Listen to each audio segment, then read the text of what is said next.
Well, I have to say I'm somewhat surprised it's taken Heather Mills so long to come out with these fresh allegations, but the Culture, Media and Sport Select Committee have been consistent in their saying that these phone hacking allegations go far further than News International, and we were suspicious that there were other media organisations involved in these practices. So I don't think it comes as such a surprise to people who sit on the Culture, Media and Sport Select Committee.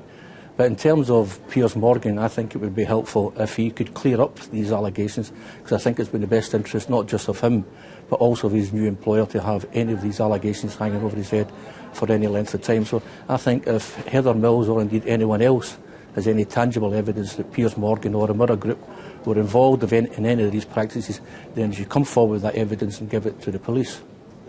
We heard Therese Coffey there speaking on Newsnight last night, a fellow member of yours on that committee saying Piers Morgan should come back and answer some of these questions.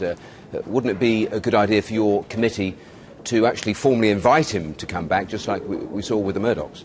Well, that may very well happen, but I think that we'd only do that under the clearest instructions from our legal people and on the clear understanding that there are serious allegations to answer. So you will have heard the denial in the piece we just ran from Trinity Mirror, but are you utterly convinced, sitting on that committee, there's been so much focus, of course, on News International, you're convinced, are you, that this was not just one newspaper group?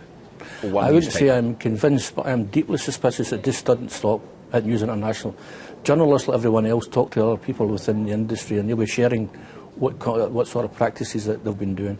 And I think we have to go where the evidence takes us, and if the evidence suggests that the Mirror Group or Piers Morgan or indeed anyone else has been involved in phone hacking, then the police have to contact them and make sure that their nest is clean. And I think it's important for Piers Morgan and his company to make sure that happens.